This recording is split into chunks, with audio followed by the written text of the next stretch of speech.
بسم اللہ الرحمن الرحیم نحمده ونصلي ونسلم على رسوله الكريم اما بعد قال النبي صلی اللہ علیہ وسلم من غش فليس منا او كما قال علیہ الصلاة والسلام۔ حضور نبی کریم صلی اللہ علیہ وسلم نے ارشاد فرمایا کہ جو دھوکہ دے وہ ہم میں سے نہیں ہے۔ دھوکہ بات چیت میں بھی ہو سکتا ہے، اور چیز کے فروخت کرنے میں، بیچنے میں اس کو ایسا ظاہر کر کے بیچنا یا پیش کرنا جیسے وہ حقیقت میں نہیں ہے، جسے ہماری عام اصطلاح میں ملاوٹ کرنا کہتے ہیں یا دو نمبری کرنا کہتے ہیں اس کو، یعنی ایسا کام کرنا جو دیانت اور امانت اور سچائی کے خلاف ہے۔ تو اسے عام طور سے حدیث مبارکہ کا ترجمہ ملاوٹ سے کر دیا جاتا ہے۔ من غش فلیس منا، جو بندہ ملاوٹ کرے وہ ہم میں سے نہیں ہے۔ ملاوٹ بھی اس کا ایک فرد ہے، لیکن یہ وسیع معنوں میں ایک حدیث پاک ہے کہ جو بندہ دھوکہ دہی کرے، یعنی اپنے مفاد کے لیے، چار پیسوں کے لیے اس نے کیا کیا، ملاوٹ کر دی یا کوئی غلط بیانی سے کام لے لیا۔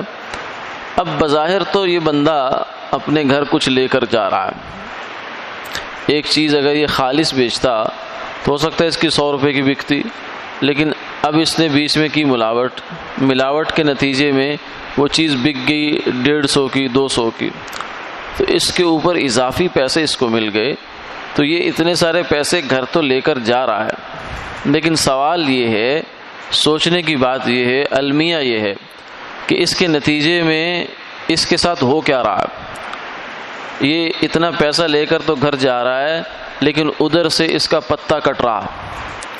رسول اللہ صلی اللہ علیہ وسلم فرما رہے ہیں لیس منا، یہ بندہ ہم میں سے نہیں ہے، یعنی یہ بندہ میری امت میں سے نہیں ہے۔ یعنی جن کی سفارش کے سہارے پر اور جن کے سہارے پر، جن کی امید پر ایک مسلمان جیتا ہے، ہر آن، ہر لحظہ، ہر لمحہ اس کو یہ امید ہوتی ہے کہ سرکار دو عالم صلی اللہ علیہ وسلم میری سفارش فرمائیں گے، شفیع المذنبین ہیں۔ قیامت والے دن اللہ جب انہیں سفارش کا اختیار دیں گے تو اس میں میری بھی سفارش ہوگی، یہ امید ہوتی ہے ہر گناہگار مسلمان کو۔ تو لیکن یہ آدمی چار پیسے کے لیے، تھوڑے سے مالی مفاد کے لیے اس نے اتنا بڑا نقصان اٹھایا کہ رسول اللہ صلی اللہ علیہ وسلم فرماتے ہیں لیس منا، یہ بندہ ہم میں سے نہیں ہے۔ یہ سوچنے کی بات ہے کہ تھوڑی سی بات کے لیے کتنا بڑا نقصان اٹھا رہا ہے۔ قیامت والے دن ایسا ہوگا کہ کچھ لوگوں کو حضور صلی اللہ علیہ وسلم فرماتے ہیں کہ میں اپنے امتی سمجھ کر ان کو اپنی طرف بلاؤں گا کہ آؤ، لیکن فرشتے ان کو پیچھے دھکیل رہے ہوں گے، سحقن سحقن سحقن، کہ نہیں پیچھے ہو جائے، پیچھے ہو جائے۔ تو میں پوچھوں گا کہ یہ تو میرے امتی ہیں، فرمائیں گے ایسے ہی ہے، لیکن آپ کو نہیں معلوم کہ انہوں نے آپ کے بعد جب آپ دنیا سے تشریف لے گئے تو اس کے بعد انہوں نے کیا حرکتیں کی ہیں، آپ کو معلوم نہیں ہے، کیا نئے نئے کام کیے۔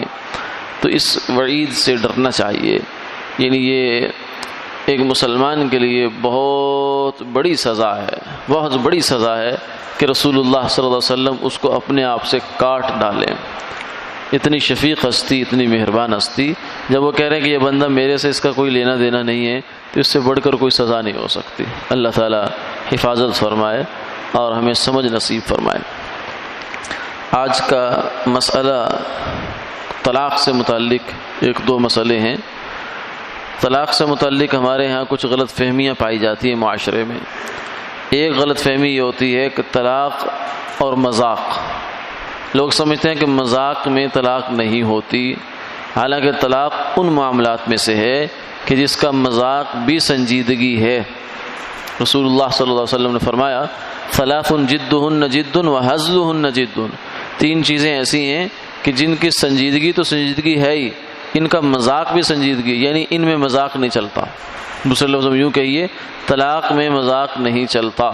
مذاق میں بھی چلائی جائے تو وہ صحیح چل جاتی ہے، یعنی صحیح طلاق واقع ہو جاتی ہے. ایک بات تو یہ ہوگی. دوسری بات یہ ہے کہ کچھ لوگ یہ سمجھتے ہیں کہ حمل کی حالت میں طلاق نہیں ہوتی، یعنی جب بیوی حمل سے ہو تو اس کو طلاق نہیں ہوتی. یہ بات بھی بالکل غلط ہے، اس کی کوئی شرعی بنیاد موجود نہیں ہے. اور تیسری چیز یہ ہوتی ہے کہ لوگ یہ سمجھتے ہیں کہ طلاقیں چاہے جتنی مرضی دے لو وہ ایک ہی ہوتی ہے، لیکن ایسی بات نہیں ہے.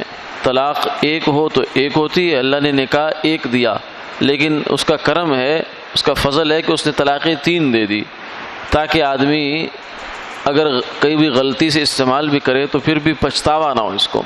اس لیے کہا کہ ایک طلاق دے دو، وہ بھی انتہائی مجبوری میں، ضرورت میں، ورنہ یہ کوئی پسندیدہ چیز نہیں ہے. ابغض الحلال الی اللہ الطلاق.